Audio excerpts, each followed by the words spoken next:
bismillah luy jot day jot na ginnaaw de termine yéene kaa ne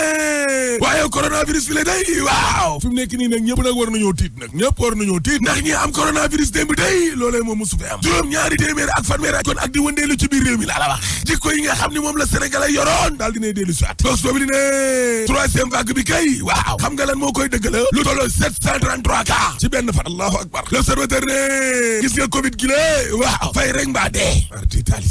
ay la fay xaalis mbaa dee ndax suñu hôpital yi ci boppam kon fi mu nekk ni la daal dinay fees dell sax bay tuuru kay débordé clinique yi nga xam ne kon privé la ñuy sàkku daal fi mu nekk nii mooy 2 millions gën a gàtt ci malade bu ne ngir ñu jël la en charge allahu akbar la ilaha illallah yéeni kaay groupe Futurs Médias gi ne ngelaw li nga xam ne sax moom la kaay garaaw yi di nooyi oxygène bi waaw mais dafa bari ngelaw la dafa bari docteur Babacar Gueye di directeur wi nga xam ne mooy xeex mbas mi la nee na gis nga quantité wu oxygène wi nga xam ne moom la kaa garaaw yi kon di nooyi ci atum lumbu daa normal waaw jàppale ne la ñuy nooyi am lu mu googee la ñuy jëfandikoo kon ci weeru yàlla ci biir mbas mi 1 mois bi la ilaha illallah sur quotidien moo tax it Macky Sall day waaw jël na ay mesures benn taka masque yi ci boppam kon Macky Sall nee na dooraat ndaje déplacement yi nañ leen ko limité nañ leen ko wàññi baax na centre de traitement yi épidémie bi waaw Macky Sall nee na nañ leen ko décalaat enquête yéene kaay ne xam nga réew mi daal boo bëggee dégg-dëgg diggante ñàqari tiis ak yaakaar la ñuy dund fi mu nekk nii même bu dee sa kaay garaaw yi ak ñii dee bariwul waaw waaye wàllaate gi fi mu nekk nii bari lool te la ca gën a doy waar ka téeméer boo jël juróom fukk wala juróom benn fukk yëpp ay xale lañu ay jeune lañ yéene kaa gi ne gis nga ci biir Afrique gi la waaw Sénégal de fi mu nekk nii coronavirus moom moo jël pee la ilaha illallah docteur Cheikh Sadbou Sokhna waaw nee na ñiy pikiru di vacciné wu kay ñoo néew téeméer boo jël ña ci juróom benn di 6% le quotidien yéene kaa ne nguur gi kay daa mel ne dañ leen a jëm pikir laa la wax defuñu dara di amul benn stratégie boo xam ne indi nañ ko ngir xeex ak mbas mi lee booy benn ñaar jëli dogal wàññi ndaje ak yooyee France daal di xibe Guy Marius Sagna ci 24 heures waaw nee na gis nga troisième vague bi lee turandoo Macky Sall la troisième vague bi Macky la tudd sant Sall Guy Marius Sagna ne yow Macky Sall ngay jiite am réew moo xam ne yaa ngi leen di gën a ndóolloo ndax jëlloo moomul suñu alal yi tubaaba amoo ay hôpital yu doy amoo ay médecin amoo ay infirmier amoo masque yow Macky ay jël doomu aadama yi di indee ko yóbbu benn fukki xale 60 enfants yoo xam ne amaguñu juróomi at dañuy dee bis bu nekk laa la wax bis bu nekk dañuy dee maanaam ñaar fukki junni ak benn ak juróom-ñeenti téeméer 21 900 morts ci xale yi amagul juróomi at ci at bu ne ñooy dee te kenn waxu ca mais kenn du ci wax parce que xale yooyee di dee nekkuñu ay doomi ministre nekkuñu ay doomi député nekkuñu doomu président de la république nekkuñu doomu sénégalais yi nga xam ne seen loxo dafa jot seen ginnaaw di ay riche évidence teene kaay ne waaye est-ce que buñ tabaskee ba pare waaw est-ce que confinement du amaat est-ce que duñ dugalaat nit ñi kon seen biir kër ya critique yéene kaay ne tabaski bee coronavirus fa day waaw marinade bu saf sap la nar a nekk laa wax explosive ndax nii doomu jàngoro ji demee day ak borom kër yi nga xam ni xaar ci boppam moo leen teree nelaw askan wi tabaski bi leen dal dem ngeen dikki gée ngi mel ni tulleeg màlle lii box boobu di ne ak 24 heures Ousmane Sonko day waaw daal dina yekk lu mel ni xamee procureur u Macky Sall bi lée ak justice boo xam ne kumba am nday ak kumba amul nday moo fi am njiital Pastef ne waaw wàllum njuuj njaaj escroquerie la ñu lal ci justice bi de lay waxal mën nañoo sàcc seeni milliards ci ay impôt jaaree ko ci ab justice soo xam ne day Macky Sall da leen di ruux lu mu leen wax la ñuy def procureur baa ngi ni la ne du yëkkati benn baaraam laa la wax te ko ci kaw ñi nga xam ni ay escroc lañu te bokk affaire Ousmane Sonko ne ci réew mi quotidien tey ma wax leen lan la ma doyen des juges Samba Sall waxoon keroog ba ñu jàkkaarloo bu mujj ba ñetti fan ci weeru mars 2021 Samba Sall dani ma woon man Ousmane Sonko gis nga keroog ba ma la dégloo 2019 li partie civile waaw samay kilifa ci boppam dañoo yëkkati woon yàpp yi te ko sama kaw ci dossier 14 milliards ya la ak Mamour Diallo moomee ci source a Direct News waaw daal di lay tontu de parce que Mamour Diallo nee na sénégalais yi du ñu fal mukk homme politique boo xam ne kon nañ koo tudd ci wàllum viol Ousmane Sonko na dem wuyu ci leeral sénégalais lan moo xewoon ca salon de massage ba man Mamour Diallo day ba keroog may dee benn tribunal du mën a wane ne dama sàcc 94 milliards tribune yéene kaa ne waaye gis nga Adji Sarr day cey bàjjo bi bu dee la ma waxal Ousmane Sonko moomee ci ay seede nekkul dëgg section 8 bu loi numéro 1965-60 day du 21 juillet 1960 code pénal bi lée article 356 waaw nee na képp koo xam ne da ngaa seedeel nit moo xam tuumaal nit yi wala jéem a seedeel nit yi te la nga wax nekkul dëgg waaw yow moom gën a gàtt danañ la di ci kaso bi lée ñaari atu yàlla gën a sori juróomi atu yàlla danañ la amande ñeenti junni jàpp juróom benn fukki junni bu dee nag ki nga tuumaal dañ koo te juróomi atu yàlla te yow la nga wax nekkul dëgg yow yi danañ la te juróomi atu yàlla kon nag Adji Sarr Badio bi xoolal li ngay tuumaal Sonko bu baax sur quotidien cumul des mandats day diggante yorin gu bon ak yu àndul xoolal maître Moussa Bocar Thiam nekk maire maire Ourossogui agent judiciaire de l'État Racine Talla directeur général mental bu Kolda non seulement àndul waaye yorin nga mooy bon da ngaa am joba di fa dem évidence yéene kaa ne maire Kaolack ba day Mohamed Ndiaye Rahma waaw Aïssatou Baye Niass day song nañ ko ba pare investir Abdoulaye Khouma grand place Abdoulaye Khouma day jël na sax ay militants PDS Pastef mouvement associatif ba waa leew na tam ña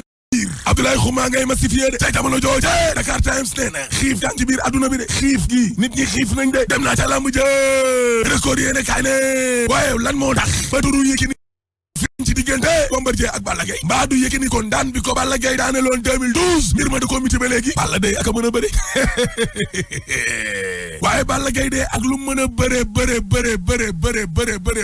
mook supporteram yéeg mook waa koñam waa Géejawaay yéeg mbokk waa Casamance am yéeg soosa ci ndey soosa ci waayoo nañ xam ne pétrole bi moom ci liñ parce que suul gaz du ko tere xeeñ te troisième mandat dañ ko fi tere rek boo paree ma ne la alaaji tëjal jóg sa ba mu teelee de yaa ngi fayeeku sa salaire kay. waaw mais sakk na la loo jëndee xaalis sa salaire. épargne loo jëndee xaalis. indépendance totale. fi ngay liggéey ñëpp. loolu de jox na la aw lay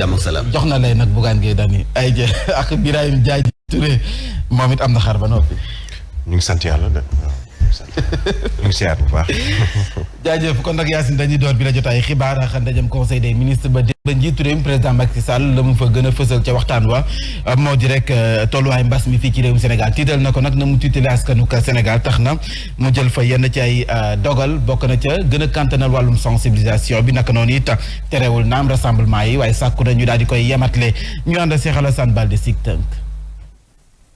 Gannaaw tar bi nga ñaañal riposte bi ci noonu nag mu daal di ni daañu jëlaat yenn ci ay dogal yi nga xamante ni jëloon nañ ko ci njeexitalu conseil des ministres bi ñu doon amal bokk na ci ndogal yi nga xamante ni jël nañ ko solinu masque bi doon farata jamono ji waaye ñu daal di wàññi lépp lu nga xamante ni daje la mu jox ndogal ngir rek ñu daal di doxalaat centre de traitement yi ak it yokk jumtukaay ci bërëb ba fajukaay yi li mu xamle muy di daal di mobiliser personnel de santé bi ngir rek ñu mën a jàmmarloog mbas mi di Covid-19 Macky Sall bëgg rek ñu daal di renforcer action de sensibilisation yi jëm nag ci askan bi ci jamono bi nga xamante ni ndongo yi ñu ngi ci vacances waaye ci ñu nekk ci wàccaay yu métti jëm nag ci feetu tabaski bi njiitu réew mi bëgg it ñu daal di baral jéego yi ngir rek daal di samp ab usine bi defar li nga xamante ni mooy vaccin yi te ñu daat koy dénk Institut Pasteur bu Dakar ci njeexital boobu leen ndaje te njiitu réew mi daal di xamal gouverneur rek ñu daal di taxawalaat seen ay comités régionaux waaye bëgg ki nga xamante ni mooy jëriñ bi ñu dénk wàllu wér-gu-yaram mu daal di présider ayu bés yu ne li nga xamante ni mooy comité national de gestion des épidémies di bërëb bi nga xamante ni fa la ñuy jëlee ndogali jëm ci faggandeku ci mbas mi di Covid-19.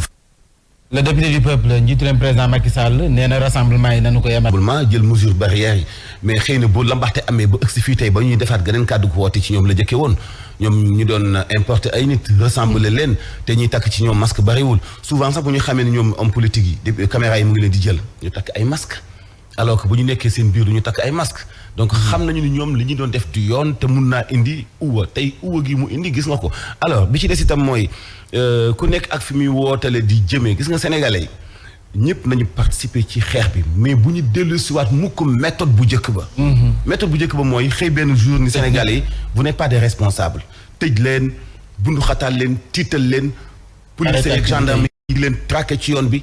ñenn ñi ñeneen di jàpp di leen fayloo ay amende ana xaalisu amende yooyu fan la mujj tey ay bu ñu toog une semaine 2 semaines police di wax naan recensé nañu wala jàpp nañu am nañu nangam ci xaalis ci lu ñuy koppat ci Sénégal yi parce que takkuñu masque non nañ leen def ay responsable bu ñu leen defee ay responsable kenn ku nekk xam ne yow mii bokk nga wala yow kese yaay aji kii xeex tawat ji ba du màgg ci Sénégal di nga jël ay mesures barrières respecter distance bi takk ay masque mais pas comme distance politiciens yi Thiès yi comme li ñu def démb li ñu fi wane fii nii naan damay wan président ni ko takk nañu ay masque alors que ñëpp dañoo taxaloo le premier point yi ci distance ci kii bi mesure barrières yi mooy distance alors respecté woo benn distance est-ce que wopp ji ci kanam dong lay jógee est-ce que ci kanam dong lay jógee donc président bu waxee loolu nañ ko fekk si loolu ñun ñëpp nañ ko fekk si uniquement jar na ko ndax bañ kenn ku ñu tëj parce que démb dégg naa koy avancé loolu naan est-ce que duñu delluwaat ci ay état d'urgence taluñu ko nawet bi ñëw na gars yi dañuy bay mu nga Birahim Touré sa Mbuur moom ñàkkum lal lañ fa ne mais ku sa district de santé ba ndax nag waaye tawat yi dañoo bari lool lal yëpp fees na loolee nag doy sëkk ngir waa SUTSAS yëkkati seen kaddu di dànkaafu Dame Seck ñu teew lay kàddoom. waaw troisième vague bi bon comme ni ko Sénégal yi di dundee noonu la ko Mbuur di dundee te Mbuur kenn umpalewul ne instant bi la population est exorbitante. Donc quand il y a une vague day toucher, day impacter vraiment à grande échelle la population. Donc la situation est alarmante parce que les cas augmentent de jour en jour. Donc puisque les cas augmentent de jour en jour, la situation devient alarmante. Mais nag nañuy jël ay matuwaay rek. Ibrahima Ngo kaa yaa ngay yokku lal amul mu mel ni kon it vaccin yi rupture am na ca variant yi bu nekk di dikk fii ci réewum Sénégal mbër la bu nga xam ne ni xeex ko dana jafe fii. xeex ko dina jafe mais faw ku ci nekk jël sa responsabilité au niveau individuel personnel xam nga li may xaw a jaaxal mooy ñu ngi wax ci wàllug xaalis bi ñu doon amende yu ñu doon teg nit ñi bu takkul masque wala yeneen ak yeneen mais Mambay dafa am arrêté yoo xam ne ministre de l'intérieur jëloon na ko. am yenn mesures yoo xam ne ministre de la santé jëloon na ko gouverneur yi jëloon nañ ko gisuma ñu indi beneen contre ordre moo nekkoon lan oto par exemple muy transport privé personnel comme transport en commun dafa am ay jumtuwaay ay matuwaay yoo xam ne dañ ci jëloon ñaari nit bu ñu nekkee ci oto ñu ne da ngay takk masque force wala kenn ki toog ci ginnaaw wuteeg chauffeur biy dawal bu dee oto personnel la mais gisuma beneen arrêté bu dindi loolu te teewul bañ ko waxee ba léegi wanewuñu ko ci tali bi da ngay jàkkaarloog c'est pas tout le monde policier mu ñëw taxaw laaj la permis de conduire attestation et cetera nga taxaw masque sax du ko takk pas tout le monde am na ñu ci takk masque wala nga jaay gendarme mu ñëw taxaw jàkkaarloog yow di la laaj say kayitu oto du takk masque ça veut dire que aujourd'hui dafa am benn laisser-aller boo xam ne dafa amoon maintenant nag c'est aux autorités d'impulser benn changement ci comportement wu nit ñi autorité bu ñu ko waxee mooy le président de la République muy le ministre de la santé muy autorité yi nga xam ne ñoom ñoo nekk ci tali bi muy gouverneur muy préfet muy policier yi muy gendarme yi et cetera képp koo xamee ne da nga yore li nga xam ne moom mooy pouvoir boobu mën ko soññaat askan wi mais soññ bi du doon dóor wala yuuxu wala leneen mais sensibiliser ñun ci médias yi ñu war a également sensibiliser les populations bu nit ñi jàpp ni coronavirus am na bu ñu ko jàppee mbirum politique parce que dëgg la naam politiciens yi dugal nañ ci seen loxo ndax am nañ ci bari ñoo xamee ne bu ñu yokkoo tey ci yenn cas ci yenn bërëb politiciens yi muy ci lu jëm ci pouvoir muy lu jëm ci opposition parce que ku ci nekk yaa ngi mobiliser ni mu valable ci pouvoir noonu la valable aujourd'hui ci opposition mais na ku nekk jël responsabilité boppam te xam ne feebar bi bu duggee ci biir kër du politicien mooy ñëw di la faj médecin bi moo lay faj wala ñu yóbbu la sauvetage wala leneen ñaanuñu ko donc da ngay jël sa matuwaay jël ko pour yow jël ko pour sa njaboot. wàllum sensibilisation boobee sax sa Sédhiou mu mel ni kon imam yi ak chef de village ñoom ñoo su faskee ne dox door nañu ko ngir ñaax askan wi ñu moytu li nga xam ne moom mooy jàngoro coronavirus bi waaye te profito sa ngir ñaax leen lu jëm ci wàllum élection yi ñu dëgmal sensibilisation boobee nag ka jiite moo di El Hadji Sidia Dramé moom mu jiite imam ak ulema mandeng yi yu Sénégal ñu ànd Cheikh Ibrahima Diallo. ci ñama pakkaw la kuréel bu ëmb chef de village yu nekk ci région bu Sédhiou amale lancement seeni sensibilisation si genn soñu askan wi ñu nangu vaccination pour fagaru ci mbas mi di Covid-19. tous les qui sont bu nekkoon côté wax naa la yëpp def tout pour ngeen def vaccination di Covid-19 parce que suñu jàmm la. Toutes les informations qu'on vous livre là on n'a pas de véhicule même si vous ne pouvez pas donner tous les chefs de village mais au moins chaque département vous donnez au moins un véhicule. kii di El Hadji Sidia Dramé mi leen dalaloon adduna ci élection bu ñuy waajal ak lu war a nekk taxawaay ku nekk pour jàmm am. léegi nag nañu fexe bi ñu am jàmm ki réew mi ñu xam ne jàmm moo gën ki ñun te réew itam ñun yëpp ñoo ko bokk amul kenn ku ñu ko dénk te mu moom tey kii moo fi nekk suba kenn ci beneen fànn tam chef de village yi lee ñaan nañu njiiti réew mi mu tabb El Hadji Sidia Dramé président des imams oulémas mandeng du Sénégal nekk tam ambassadeur international pour la paix universelle def ko muy médiateur social. les chefs du village les 3 chefs du village nga ñaani nga dimbale vraiment médiateur social. sëriñ bi boo ko defee loolu dina baax. daje bi amoon na ci Umul Kura nekk dëkk fu ñuy jàngale ak tam fu ñu jot a bay lu ëpp 20 fukki hectares ci ay meññeef yu bari waaye lii di yoon bu bon nekkal na leen gàllankoor.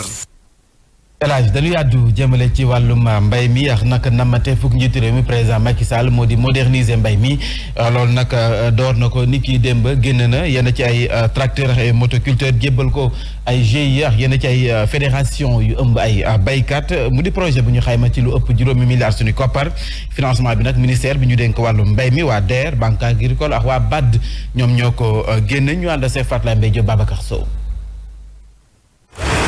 njiitu réew mi Macky Sall daal di tàmbale ci ab démonstration ci kanamu baykat yi nga xam ne ñoom la ñu war a jox tracteurs yi. Banque africaine de développement bi mu permettre ñu jël lu desoon ci projet bi jënd si 2 fukki tracteur ak juróom-ñeent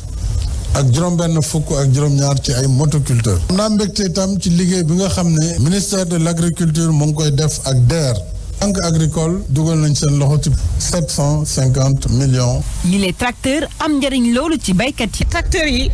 yàlla ju taw rek nga xëy labourer sa tool yi yëpp moo gën mu taw nga jël sa mbaam di labourer muy ngay perte temps bu mag or que tey mën nga xëy labourer 14 hectares. njiitum réew mi di woo ngir rek ñu xoolaat mbay mi ak beneen bët. mbéy du ñu jàpp rek ne métier la boo xam ne ku amul dara loo def nga ne kon moo fi sës de mbéyu gopp ak ileer mënul sore. kon machine yi dañ ko indi ngir ñu yokk leen doole yokk li ngeen di béy kon daf leen di yokk koom. téeméeri bénéficiaires ñu subventionné leen ci lu tollu téeméer boo jël juróom fukk ya te ñaar fukk ak juróom-ñeentee ñoom du ñu fay dara mu doon nag ay GIE wala fédération njiitu pa réew mi nag di leen ñaan nag ngir ñoom ñu toppatoo bu baax tracteurs yi. mu ngoog ñu toppatoo tracteurs yi mooy wàllum suivi bi le député du peuple mbay mi njiitu réew mi ne nañ ko moderniser mën nañu wax ne loolee tamit lu baax la. waaw joxe tracteurs yi baax na mais gestion.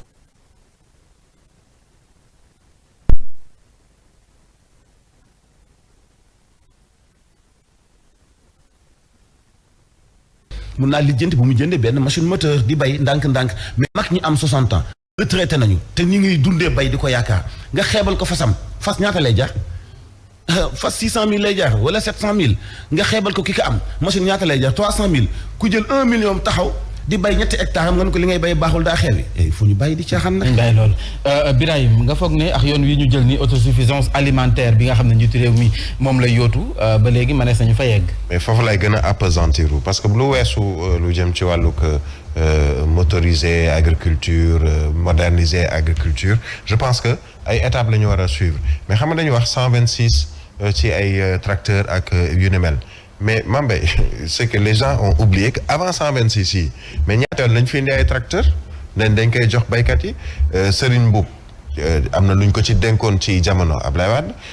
Cheikh Amar am na loo xamante ni defoon na ko ci jamonoy Ablaye Wade ça veut dire léegi ce qu'il faut mooy ñu xam loolu ñu fi jotoon a am ci ay milliers de tracteurs lañ ko mën a waxee fan la dem ñan ñoo ko utiliser ak lan lañ jëriñ gis na autosuffisance alimentaire boobu j'ai entendu le président de la République di soññ nit ñi pour ñun li suñuy baykat yi di bay ñun ñu jëfandikoo ko en premier mais il faudrait déjà que muy autorités yi muy Sénégalais yi de manière générale ñu nangu loolu pour autosuffisance alimentaire mën a am mooy nit koo xamee dafa bay sobleem fii ci Potou ñu bañ ko jël yamale ko ca marché bi mu yàqu te Sénégalais yi duñ ko utiliser autorités yi d'abord duñ ko utiliser il faut pas tamit ñuy nax nit ñi nañu jëfandikoo li ñu suñuy baykat yi di jox bu fekkee ni yow mi autorité wala ñi nekk ci ay yenn poste de responsabilité bu ñuy dem jënd dañuy dem seet ca supermarché ba loo xamee ni ma nga jóge bitim réew mooy doon seen alimentation leneen lu mu mën a doon loo xamee ni baykatu sénégalais bi moo ko fi def donc c'est bien de parler d'autosuffisance alimentaire mais il ne faut pas se limiter à des propos na doon loo xamee ni dañ koy gis sur le terrain. MD dañuy ànd ak Cheikh Ahmed Tidiane Seck xam ngeen ne wàllu mbay mi la ñu desandi ak industrie chimique du Sénégal ñoom ñooñee nga xam ne yenn ci ay producteurs dañoo yëkkati woon kaddu di wax ne kon ab pénurie d'engrais dafa am ñoom nag ci boppam ñu ngay dalal xel yi ndax nee na ñu bu ñu jëlee ci 20 junni ak juróom tonnes d'engrais yi nga xam ne moo nekkoon commande bi ci wàllum gerte mu mel ni 6 20 10 yooyu ne noonu la ñu ko tuddee engrais yi fukki junni yeex ñetti ci ay tonnes mujj nañu ko livré waa industrie chimique du Sénégal nee nañ kon daañu def seen kéem kattan ba satisfaire mbooleem commande bu nga xam ne am nañu ko ci wàllum engrais bu ñu jagleel céréale bi Cheikh Ahmed Tidiane Seck Mansour Ndiaye. ICS teggi bépp sikki sàkk ci mbirum engrais bi ñeel campagne mbay mi ñu nekk ci ren ji. mooy 6 20 10 pour gerte bi 15 10 10 pour 1000 ak engrais dugub 15. jot nañu depuis juin commencé nañu. yaakaar naa ne ci fan yi di ñëw fii ak ay 10 ba 15 jours maximum war nañ mën a joxe 80% sur ces 2 autres formules. gannaaw ba ñu amalee doxub nemmeeku. ndax li nga xam ne moom la Sénégal di njëkk a def mooy joxe gi nga xam ne mooy céréale mais suñ joxee jiw ba ñu ji rek la ca topp mooy engrais bi ñëw kon engrais ñu ngi door a toll ci jamono. juróomi junniy tonnes lañ wax ne moom lañ defoon commande fukki junniy tonnes ak ñetti junniy tonnes déjà léegi ñoom livré nañ ko da ngay jàpp ne joxe nañ lu ëpp genn wàllu liñ doon commandé te ñu ngi toll ci fin juillet kon am nañ xel mu dal ci. visite bu comité bi saytu doxalinu campagne agricole bi mi ngi amee gannaaw ba yenn ci ay baykat doon yëglu ba noppi di ko métitlu ñàkkub li di engrais ci marché bi. ñu desandi ba tey ci wàllu mbay mi sa mbaan soble sa mu ngi fay tuuru di tàmbalee nëpp seeni loxo ndax bay nañu ba noppi gisuñu client looloo sabab ñu sàkku si njiitu réew mi mu taxaw leen ndax la ñuy jànkoonteel jafe na lool Ndeye Ba moo yor seen kàddu ñu teewlu ko Babacar Niang. bay nañ ba pare sunu doom yi ngi ne amaguñu xarat tabaski sunu sët yaa ngi ne amaguñu yére noo ngi ne xamaguñu fu ñuy fiite bay nañu ba bëgg a dee fabriqué nañu ba bay ba pare noo ngi jëkk ci ñàkkum ndox Macky Sall président ñun dañu bëggoon nga gees sunu bu baax ndax sunu lac de Guiers bii dafay fer du noo ngi nii mënoon fexe ba bay sunu tool ñun jigéen ñi ndax ndox mu wàcc ren dafa wàcc noo dem marché fexe ba bay sunu soble fare ba bëgg a jël si banque yi ba pare ba mu ñor léegi noo ngi ni taxaw gisunu fu nu ko jaayee te yow yaa ni woon di nga nu jàppale a pare sambar fa yi am yi ñi nga xam ne dañu am doole ñun li ñu gën a rey mooy dañu bay si réew bi ñu jox Dakar ñun ñi amul doole ñu toog mënuñoo jaayi te amuñu financement yooyu ñi am financement dañu war denc seen soble sambar fa yi bàyyi ñun ñi amul doole nun ñu jaay ñun loolu moo ñu sonal projet yi mag yi di jaay moo ñu sonal président Macky Sall tout le Sénégal ne yow la ñu yaakaaroon waaye suñu yaakaar ngay bëgg a tas ndax ñun jigéen ñi même DER bi dañu koy dégg commune Mbane waaye bu doon suñu sogo fii si Mbane ñu jot si. bay dundee la ñuy woote waaye bu ñuy bay ba muy nëb suñu loxo it am na problème de député du peuple. tracteurs yi wàllu gestion ñan la ñuy jox tracteurs yi ak ñan ñoo am moyen pour mën a dawal tracteurs yi. xam nga ñi dal waa Mbane li dal waa Mbane moo dal waa Jandeer. moo dal waa Mboro moo dal waa Ñaay bi. moo dal fépp fu ñuy bayee même Fouta. Potou. fépp fu ñuy bayee soble tey xam nga lu leen dal. nekkul ni soble bi ñuy bay dafa baaxul de dañu dend ak ay étranger day coowal mbaan fi leen fekkoon umpu leen bi ñu nee du ñu joxe seen suuf ñu jël suuf sa la ëpp dugal ci ay xale kaso jox ko ay étranger ñu ñëw fekk la waa dëkk ba di bay ñu koy bay mais bay ko ak mbay mu gën a gaaw ndax am nañu ay jumtukaay espace bu gën a yaatu mu ëpp qualité parce que am nañu ay intrant léegi ñoom bu ñu bayee ba noppi ñu fekkoon nangu seen li ëpp ci seen suuf ñoom itam ñuy kocc ci mbay moom ana lu ñuy dundee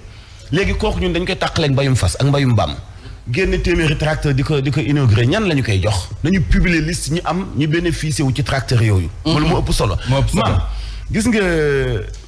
tabaski bu passé gouvernement bi dinañu rus parce que bu leen tàyyel yeen journalistes yi demaat sur le terrain xool nombre tonnes yi nëpp ci wàllu soble nga xam nga lu ko sabab ñi koy consommé am nañu fi mais localité bépp bu ñu doon bayee soble ak pomme de terre gouvernement bu Sénégal dafa jàppandalal ay étranger bu ci la yaakaar di dundee loolu la ñu war a jubbanti ba noppi suñu suuf ak suñu avantage yi ñuy jox étranger yi ba ñu si suñu leen parce que du ñu def affaire bot di compter mais xanaa balaa ngaa laax jaay daa laax lekk ba noppi lekk de transformation conservation ak transformation bi à l'étranger am na sungu fu soble léegi ñu ngi koy defar voilà c'est ça tey bu fekkoon woon unité yooyu implanté nañu ko fii nii gisal yeneen avantage mën nañu ko sax di ko jaayiwaat bitim réew c'est ça parce que en fait ça permet grosse entreprise yi ngay wax ñoom dañu am ay unités yoo xamee ni dañuy mën a conserver ba nga xamee ni soble bi dina des seeni loxo maa ngi koy wax démb soble bi ngay jëlee bitim réew mais ñaata weer lay def ci port ba xamoo ko te moom la ñuy sotti sur le marché li ñu di ko jënd ñenn sax mu gën a leen soble bi nga xam ne fii lañ ko béyee alors que bi ñu béyee fii yow leer na ni bu yàggee ba yàgg motul 1 mois mais unité yi nga xamee ni wala moom ay chambre fu ñu ko mën a denc ba du mën a yàqu c'est ça aussi le problème qui se pose donc c'est vrai tracteur baax na yenn jumtuwaay motorisé baax na mais à côté tamit ñii nga xam ne ñoom ñoo yore fas yore ileer ak dabaak yooyu dañ leen wutal foo xamee ni bu ñu bayee même bu dee jaragul dinañ am fu ñu ko mën a denc fii ak déwén peut-être mu jar wàllum transformation boobu ngay wax sax gis nañu si kon ku si mel ni waa APAWO bu Khady Fall Tall ñoom dañ siy def liggéey bu am solo mais également ñoom Lalaye Chofal également ñoom it ak seen groupement yi ñu ngi siy def liggéey bu am solo donc bu ñu demee ba ñoom ñuy dem waa biti réew di leen solliciter ci liggéey boobu pourquoi pas waa gouvernement bi fii dooleel leen ñoom it ñu mën a former ñu bari ay femmes yu nekk fii ci Sénégal dañuy desandi addu jëmale ci wàllum jàng mi ak na conseil de discipline bi université Cheikh Anta Diop ñeent fukk ak juróom ci ay étudiants jot nañu leen a dàq ba noppi ndax violence ak fitna ga fa amoon ñoom ci boppam nag nee nañu bi la yoon waa yoon ñoo ci dugal seen ëpp loxo ndax ka ñu njëkk teg loxo moo di étudiant bii di Assane Faye moom muy étudiant sig fàttali ba nga xam ne moo fekkoon professeur ba taxaw mu puxati micro ba sa faculté des lettres sciences humaines étudiant ba nekkoon master 2 sa philosophie Assane Faye dañu ko mujjee teg loxo mas naa léegi ñaari fan waa autorité universitaire nag nee nañu du fi am ndax képp ku fa yeewu ko fitna yoon dana jël dogal teg ko ci sa kaw ni ay daan ñu wàddu jëmale ba tey ci wàllum njàng mi xam ngeen ne kon dañu toll ci bër gi maanaam fin d'année image yi nga xam ne moom laa leen di bëgg a wan mu mel ni kon ñu bëri ñu ngi koy ñaawlu ca CM bu Hann la am élèves yi dañ leen wax ne kon école tëj na vacances lu ñu jëm ñu jël seen i kay ak seen i livre xotti ko sànni ko sa cour ba mu di ak mbégte si ñoom te moonte de dañu gis ne wàllum njàng mi fii ci réewum Sénégal am na ñu bëri ñu koy ŋàññ ndax jikko yi yàqu yi ci ndongo yi kon nag ma ne sañ wax ne doxalinu ndongo yi jox na leen dëgg ñu ànd sax Ndeye Khady Thiam Tall muy ay image yu njukkalul année scolaire bu metti bi nga xamante ni jàngalekat yi ak élèves yi daal dinañu ko daj ci biir salle de classe yi at mi ay élèves yu nekk ci CM de Hann daggate seeni kaye ki seeni copie tasaare ko ci kuuru école ba niki noonu tàmmate ay table banc ci biir classe yi mën a nag firndeel ñàkk bëgg gi ñu ñàkk bëgg akuk jàng wala sax ñàkk yar goo xamante ni nag jamono yi yépp ñu ngi koy nemmeeku ci élèves yi jëmale ko ci seeni jàngalekat muy kon relation bu dox ci diggante ndongo yi ak ña leen di jàngal boo xamante ni ma ngay wéy dina sax waaye itam di firndeel jafe-jafe bi école bu Sénégal nekkee waaye nag la ko gën a dooleel di ñàkk yar gi nga xamante ni daal dinañu ko nag nemmeeku bu baax ci biir établissement yi te lépp tàmbale ci kër yi waay juri la ndaxte ñu bari ci ñoom jàpp nañu tey jii ni yar mooy jox lekk autorité académique yi la ndaxte kat jàpp nañu ne ñu bari ci ñoom lu ci bari ci ay accord yoo xamante ni daal dinañu ko signé ak jàngalekat yi respecté wuñu ko ba waral ñooñu futteeku nekk ci mbedd yi xeex ba tey jii lii di métier bu noble bii di jàngale doon loo xamante ni nit ñi joxatuñu ko gëdd ga ñu ko joxoon ak lu ci mënti am daal yeewu war na ci côté bu ci nekk ngir école jàngalekat ak élève ku ci nekk xam dayo ba nga am. Ibrahima Diadji Touré ban lecture ngay def ci comportement élèves yi. xam nga da nga wax un peu avant élément bi ci la xewoon université. mais waru bett kenn. bu dee la xew ca école ba. ay élèves yoo xam ne ñu ngi 6e 5e et cetera ñoo sañ a def lu mel nii mais bul xaar leneen ca étudiants yi ñuy dooni ëllëg. mais dans un pays responsable man de personnellement xawma leen de élèves yi mais comportement bi dafa nekk un comportement boo xam ne du lu ñuy rafetlu mais am na responsabilité boo xam ne mu ngi ci parents yi mu ngi ci société bi de manière générale am na réew yoo xam ne lii bu fa xewoon élèves yi fa nekkoon yëpp déwoon doot ñu fa jàngee tu prends des mesures fermes contre ces élèves là liñ taan lii xaw ma raam ci ñàkk bi la jëm lii ñuy gis nii question comportement la boo xam ne société bi ci boppam moom moo soppi les élèves ñu ngi wax waxu nervi di wax wàllu ay reykatu nit ay nit ñoo xam ne dañuy def loo xamee ni c'est répréhensible au vu de la loi c'est tout simplement parce que à la base dafa am cassure boo xam ne am na Mambay sa élève sa professeur sa enseignant la wax sax maître ba xalaatoo woon di dajeek moom yenn heures yi ci sa koñ 18 heures wala heure wàcc jot na wala heure bi heure jàng lay doon nga seen sa enseignant da ngay daw làqatu ji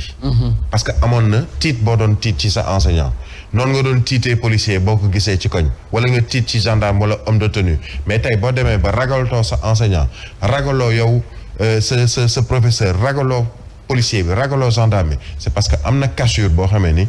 lu ko indi société bi ci boppam tey li Serigne Mor Mbaye doon wax ndëpp dafa war a am ci réew mi ndax li fiy xew bu ñu ko seetaanee fa muy jëm baaxul. fa muy jëm baaxul te tubaab bi dafay wax bu ma koy mën a tekki ci wolof moo di wax ma sa ndaw tey ma wax la sa réew ëllëg na muy mel ndax lii comportement élèves yi élage ma ne sañu jàpp ne kon ëllëg dana neex. am na ci slay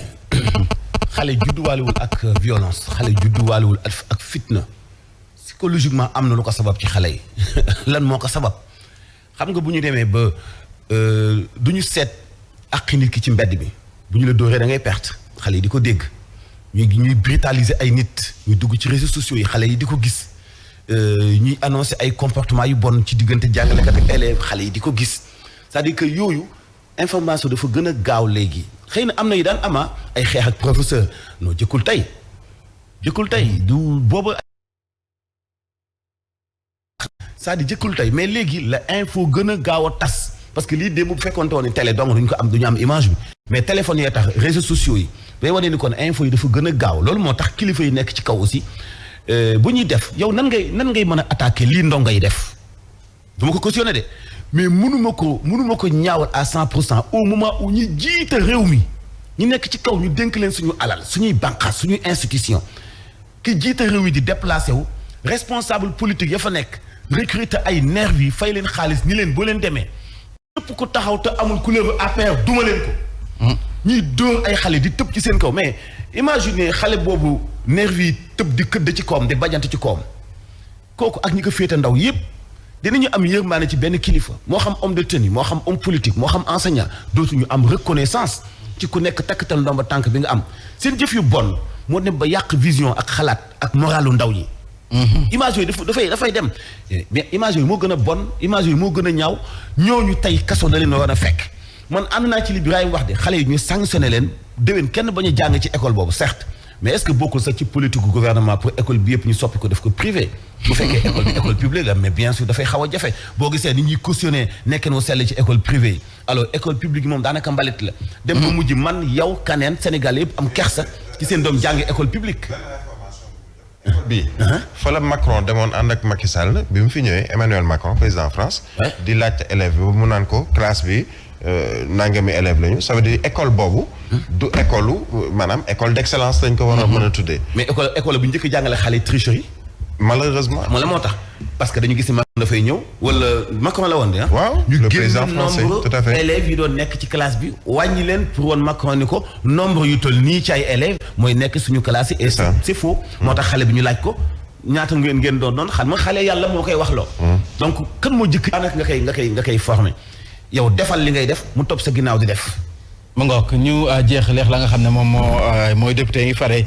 ci kujje gi tey jii la ñuy dugal seen ab recours la ñu say sàkku moo di ñu annuler loi bi ñeel li nga xam ne rek moom mooy code électoral bi la dañoo gis ne nañu ko jàllalee ak la ñu sa dëxëñ bër na ci ay ponk yu nga xam ne ni daraawu ci yoon ñu ànd Cheikh Ibou Sané moom moomee nga xam ne dikk na ci conseil constitutionnel bu nga xam ne njortees nañu ni kon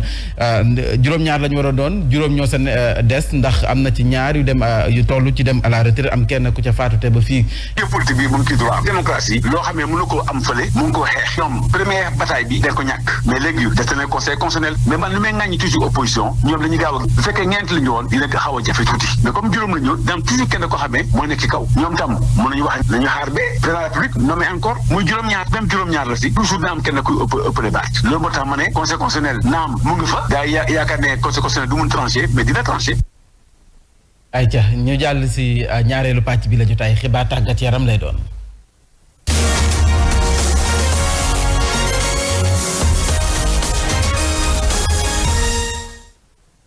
tàggat yaram Pape Mante Mboup daal teew mën a kaa asalaamaaleykum. aleykum salaam Mambey Ndiaye. borom Jam City ak Louga. waaw maa ngi lay ziar bu baax a baax. borom anniversaire bi El Hadj tey Pape Mante tey anniversaire am. maam. waaw mais moom maam kàngaam la de. moom Ousmane Sonko ñoo bokk anniversaire. moom Mary Teuw Niane. professeur Mary Teuw Niane. non mais bravo maa ngi seen ginnaaw moo tax kay nag Pape Mante nag saa waay nga nekk borom xam-xam tey dama la koy nangu nga maa la gën a. en tout cas xaw ma xam-xam. xaw ma jeune yi waaye en tout cas yàlla may na ko ci yar ak discipline savoir vivre teggin dama koy ñaanal sa sàmm daja am ma xel bu demee ci moom moo koy ñaanal man damay bëgg am jikkoom yal na yàlla sàmm la damay bëgg am jikkoom nit ku dal nit ku yaru waaw lépp luy fakkas sa daal yal na la ci yàlla musal ba nga eggale sa carrière ak tamit sa objectif fépp foo bëgg a yegg nga yegg fa vraiment ko ci sama xol laa ko tibbee wala yéen ñu teete rek xam nga li may wax chaque jour rek soo ñëwee ci ab bërëb am ñu la fa jiitu ba pare teg la ci yoon kooku soo dëggee rek ma xam ne da nga trahir say waajur quoi man kàddu googu lay wax chaque jour parce que nit moom chaque jour que jëfee war nga mën a def le tout ba tey say parents fu ñu la teg nga bañ leen trahir quoi loo génn ci biti nag lu ñu la mënti tegal tamit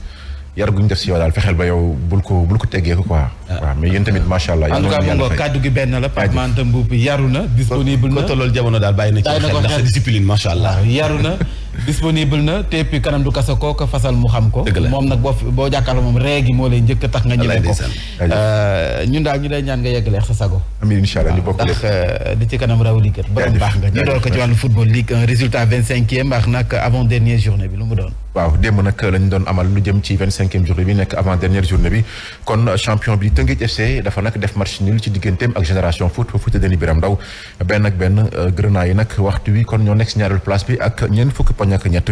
nekk si ñaareelu place bi kon ñu jàpp ne nag Génération Foot foogoon championnat bi yem na fii moo fas yéene nag ànd ak kon représenté Sénégal ci coupe bu CAF waaye nag des na beneen journée boo xam ne dina métti loolu ndaxte soo xoolee jàmbaar moom dem defee match nul ci Aline Sitoé Diatta ci digganteem ak Casa Sport 0 but partout ñii di waa CNEPS Excellence bu Thiès foofu ci stade Maniang Soumaré CNEPS kon moo ko daan ñaari bal ci benn kon ñu jàpp ne sax CNEPS moom réussir na nag lii di pare muy resté ci Ligue 1 bi yeneen jongante yi nag Ndiambour moom moo daan stade de Mbour kon ñu jàpp ne Ndiambour tamit moom sauvé na ngir nag descendi ci Ligue 1 bi saison prochaine stade bu Mbour waxtu bi nag kon moom ci dernier jour bi nag lay xam ndax day descendi am déet ndaxte ba fii nag moom moo raw ñi di waa US Gorée ak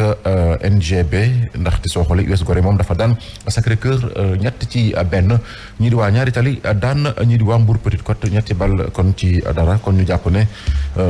ñaar fukk ak juróom-benn lu bëccëg bi nag dina nekk jongante yu am solo war a dox ci diggante Teungueth FC ak AS Pikine Ndiambour ak Génération Foot lay doon Génération Foot di xeex ngir deuxième place bi AS Douane di ci daal Casa Sport Mbour Petite Côte ak Dakar Sacré-Cœur la Jaraaf bu Ndakaaru di ci laale ak ñi di waa Ñaari Tali Jàmbaar ak CNEPS Excellence bu Thiès la US Gorée ak Stade de Mbour kon ku ci gañ rek mën nga nag des ci Ligue 1 bi. Ligue 2 25e journée et avant dernière journée mu mel ni kon Linguère li ko dese mu yegg si bopp ba de bëriwul. waaw bëriwul de daanaka kon tey jëlee moom su amee match nul sax ci digganteem ak Guédiawaye FC bi nga xam ne moom moo nag nekk champion ci moom accédé na ci Ligue 1 bi waaye ba fii nag leeragul ndax dina jël championnat bi ak déet ndaxte lu mu rawee Linguère bëriwul dara waaye nag Linguère bu Saint-Louis tey foogee def na match nul ci digganteem ak ñii di waa Guédiawaye FC bu juróomi waxtu jotee foofu ci stade Mawade Wade moom dina nag tax bu mën a accéder ci Ligue 1 bi ci beneen wàll woon nag kon ñu jàpp ne ci stade Maniang Soumaré Africa Promo Foot moomu faale ak Thiès FC di fàttali ni équipe bu Africa Promo Foot moom wàcc na ci National 1 bi 17h nag ci diggante Amitié FC la ak Sonacos ci stade Massène Sène 17h EJ Fatick moom fay dalal ñi di waa Port Autonome bu Ndakaaru stade Fodé Wade Demba Diop la ak Jamono bu Fatick stade Amadou Barry Iso la ak Renaissance bu Ndakaaru stade Ibrahima Boy moo fas yéene dalal bu juróom waxtu jotee Duc ak Kër Madior kon ñu jàpp ne nag lu jëm ci wàllum lutte pour maintien bi ci Ligue 2 bi faral na nag war na dox ci diggante juróom benn équipe muy Jamono bu Fatick Port Renaissance bu Ndakaaru EJ Fatick Amitié FC ak ñii di waa Thiès FC kon Mambay lii moo fi gënoon fës jëm ci wàllum xibaaru tàggat yaram ñu joxante dig daje rek bu 12h jotee ak Birame Diadji Touré 13h ak El Hadji Mouhamadou Mansour Diop le député du peuple. le député du peuple jaajëf. moom. dig daje kon 13h. incha allah 89.7 Zik FM wala ëllëg. ci matinal bi. incha allah. yaa ngi dem daral ba léegi. mais bien sûr. ak guddi. waaw biig laa fa mujj. waaw biig laa fa mujj. daral boobu il faut ma doxantu fa fu mu féete. daral yi bari nañu sax Dakar. mais encore une fois mais ñaax sénégalais yi nga xam ne seen loxo jotul seen ginnaaw. ñuy dal patience Tabaski jotagul.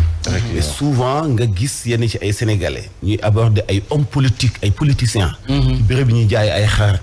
ñu leen di jànn ci façon boo xam ne sax rus. dafa ñaaw dafay humiliant encore une fois. nañu dal encore une fois nañu dal. Tabaski du jot mukk te doo Tabaski. nañu dal. yàlla ñu accepté ñu leen di humilier di leen di yuuxu di leen toroxal. ñu wàññi ñime gi tàllal loxo nañu dal.